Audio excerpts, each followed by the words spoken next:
All right, today I'm back with calculus. Calculus, that's a grade 12 topic.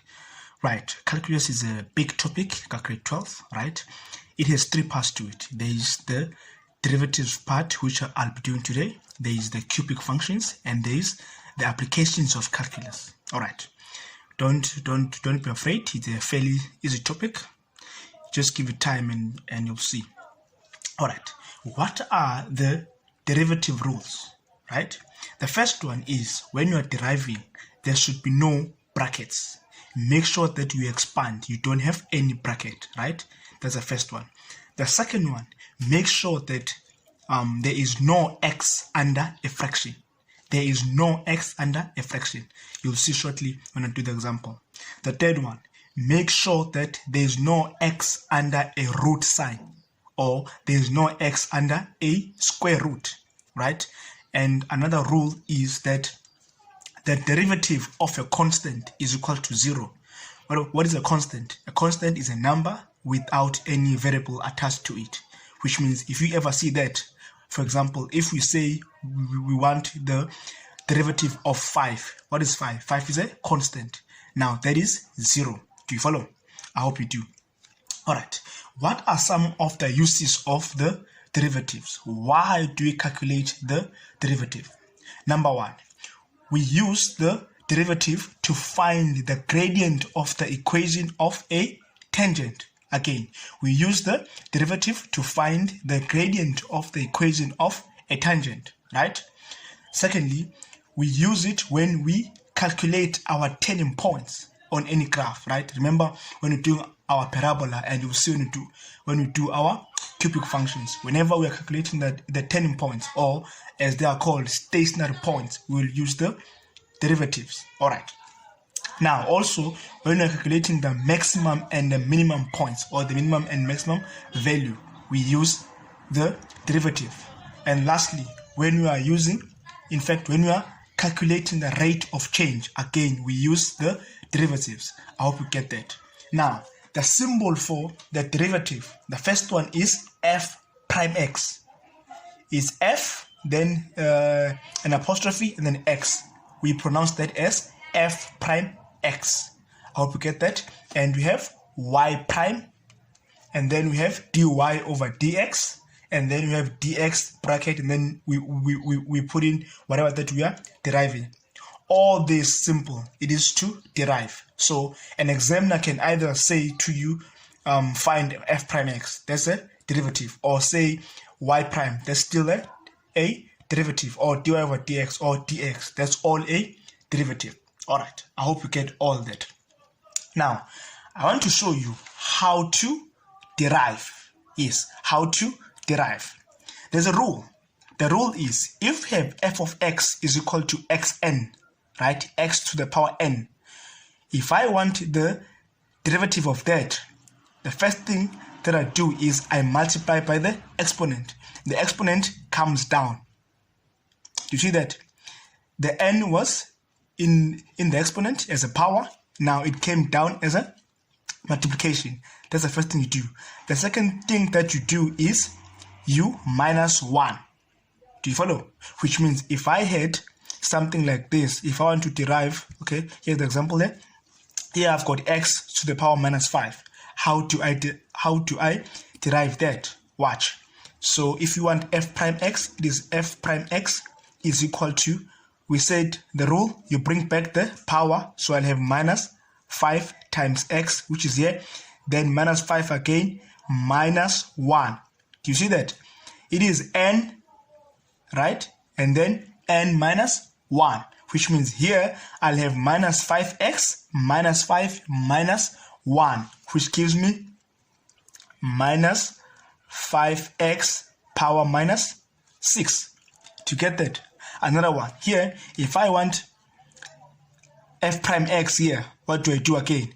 The rule says it is 2 times the power. 2 times 2 gives me 4x, then 2 minus 1. Do you remember? Now, what is the derivative of a constant? It is 0, so we ignore it. Therefore, my answer here will be 4x. Yes, it's 4x. Do you follow? I hope you do. Another one, we said there should be no brackets, which means before I can find my derivative here, I should first expand this, right? Watch.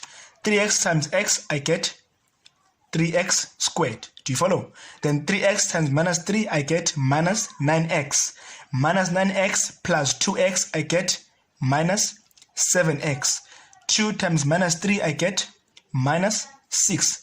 Now I can derive this. How? Watch. Again, we said 3 times the power, you get 6x.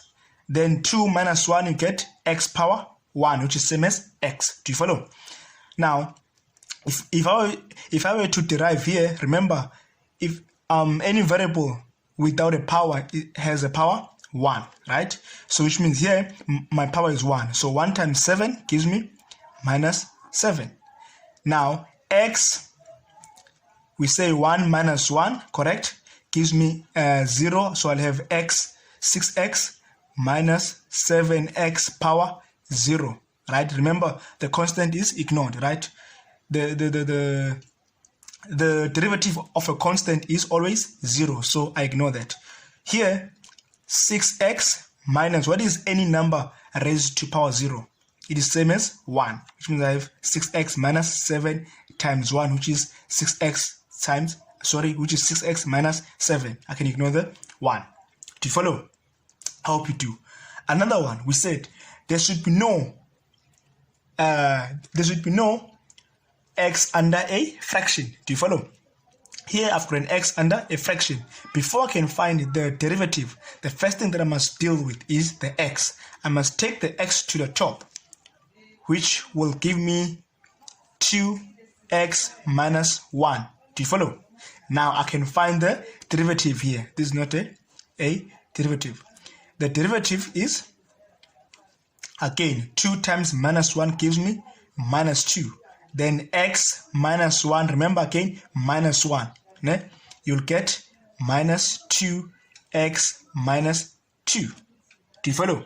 Now, if you want this to have a positive root, you therefore take the x to the denominator and it becomes x squared in the denominator. So your final answer will be minus 2 over x squared. Do you follow?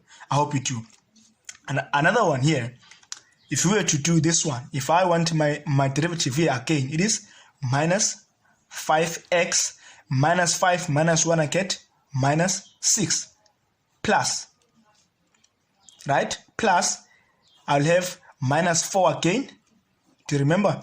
Minus 4, then I'll have x minus 4 minus 1, I get minus 5. Therefore, my final answer will be minus 5x minus 6 plus times minus, I get minus 4x minus 5.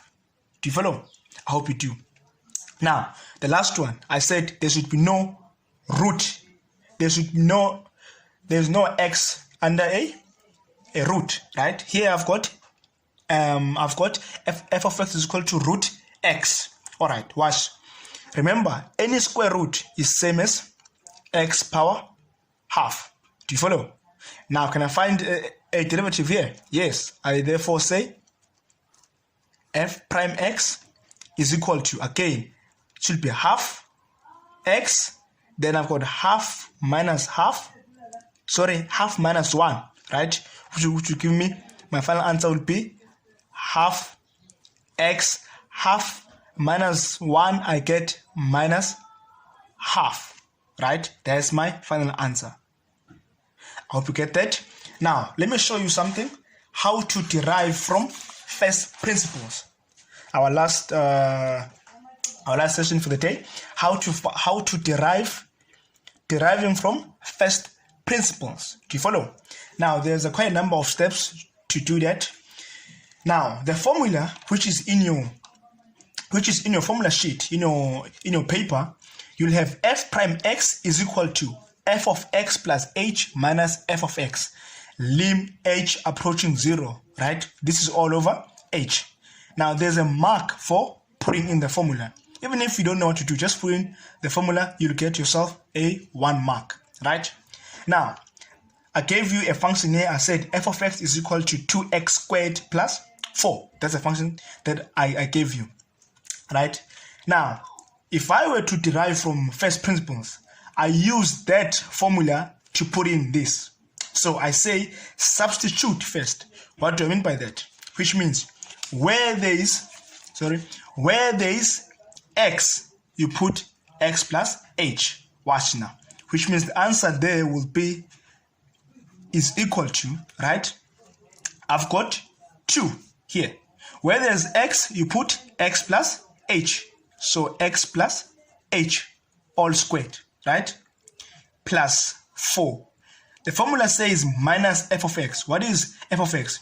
F of x is the entire function, which means minus open bracket 2x squared plus 4. This all over h. Do you follow? And then watch now. This is same as, and then step 2 is expand and simplify. Let's do that. I'll have 2. How to square a binomial? You'll have x squared square the first term plus first term times second term times 2. You get 2xh. Then square the last term plus h squared, right? Plus 4 minus 2x squared minus 4 all over h. Do you follow? I hope you do. Let's continue. I'll have 2x squared here plus 4xh, right? Plus 2h squared plus 4 minus 2x squared minus 4 all over h, right? Now, my third step is all terms without an h must cancel off. All terms without an h must cancel off. How? Watch. Positive 2x squared minus 2x squared. These two will cancel off. Do you follow? The plus 4, no h, minus 4, no h, they cancel off. Which means I'm left with 4xh plus 2h squared all over h. Do you follow? I hope you do. Watch now. Let's pull the common factor. I'll have 2h into 2x plus h. Do you follow? I'll have all over h. The h and the h cancel. I'm left with 2x plus 2h, which means this is same as 4x plus 2h. Remember, we said h is approaching 0, which means where there's an h, you put 0. If I put 0 where there's an h, what do I get? I get 4x. Now, the last step, I say check your answer by deriving normally. If I was to derive normally, take that 2x squared plus 4. If we were to derive here, what's the answer? F prime x is equal to what? Is equal to 2 times 2, I get 4. Then x squared minus 1, I get 4x. The derivative of a constant is always 0, which means that is ignored. Which means my answer by deriving normally is same as my answer by deriving using the first principles. That's how you know that your answer is correct. Now, I hope you enjoyed our lesson. Until next time.